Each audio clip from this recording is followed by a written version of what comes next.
Hey, sixth graders, welcome back to history class. We are starting a new chapter. We are going to be starting on chapter 5. Yes, we are skipping chapter 4 for now. I have a few chapters that I skip, and if we can get through the whole book, then there are some things we'll go back and do. So we're skipping chapter 4 for now, and we're moving on to chapter 5. Chapter 5 is ancient India. We are going to talk about the civilizations that sprang up in the Indus River Valley. A lot of interesting things in this chapter, including a brief overview study of the Buddhist and Hindu religions. So that'll be interesting for most of you as well. We are on page 118 in our book and 69 in our student activities manual. We've got a web type organizer. Remember, these are for note taking. One of the reasons I like this is because it helps you learn what style of note taking works best for you, because we've got different styles of note taking, different kinds of organizers in each section. So that'll help you learn how to take notes. So remember, that's what this is. So when I say write that down or we're taking notes, I will be putting on the board the words that go in the blanks as we go through them. So let's get started. This may end up being 2 videos, but this organizer will cover pages 118 to 123. Okay, so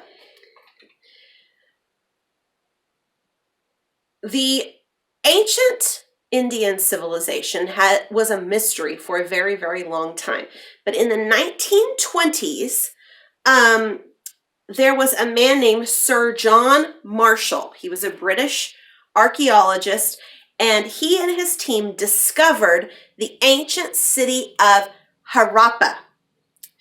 And they discovered its sister city, Mohenjo-Daro. So these were the 2 main cities of the Indus River Valley civilization, Harappa and Mohenjo-Daro.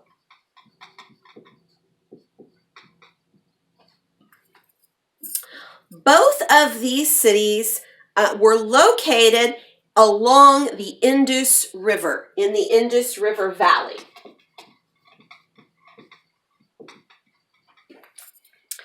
If you look, there is a map of modern day India on page 120 in your book, and you will be able to see them.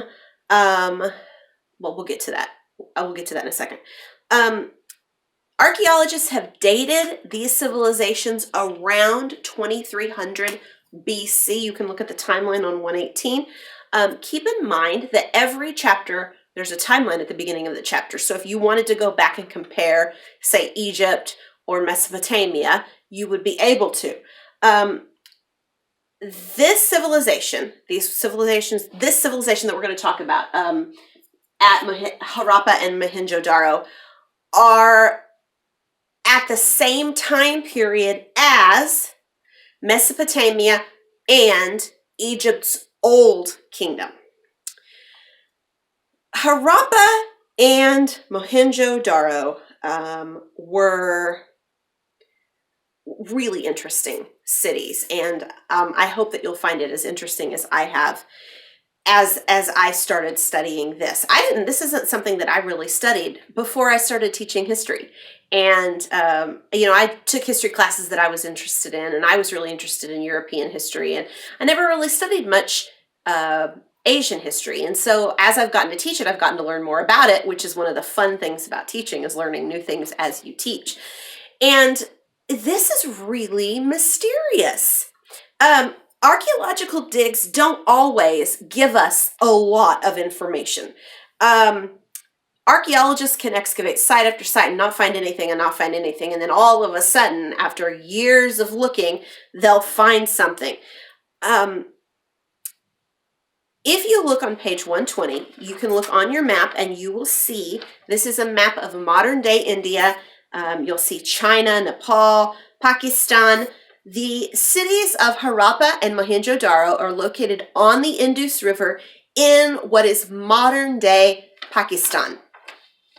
Okay, modern day Pakistan. They were about 500 miles apart, which isn't very long nowadays, but back then that was a very, very long way to travel. So even though they're far apart, historians consider them to be part of the same civilization. Excavations have uncovered a lot of similarities between both places. Similar artifacts, similar street plans, similar architecture. And so they consider them to both be part of the same civilization. And it's what they call the Harappan Civilization. This civilization lasted about 800 years. And it was in the Indus River Valley. The land was very, very, very good for farming, same as the land around the Nile River, same as the land around the Tigris and Euphrates, for the same reasons, right? So the Indus River Valley was, really good for farming and also for raising animals.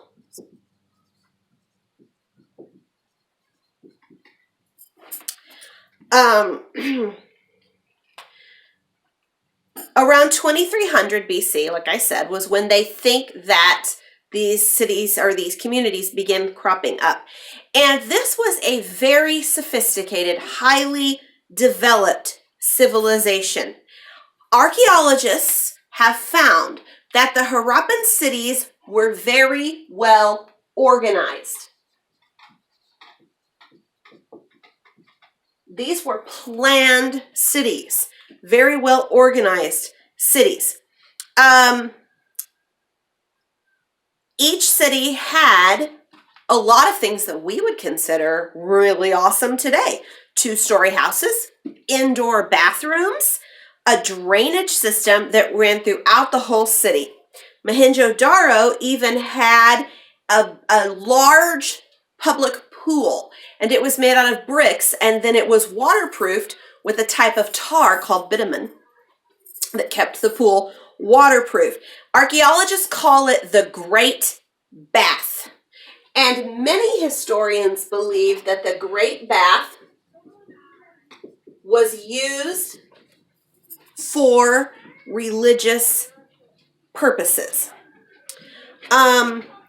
Historians have found artifacts.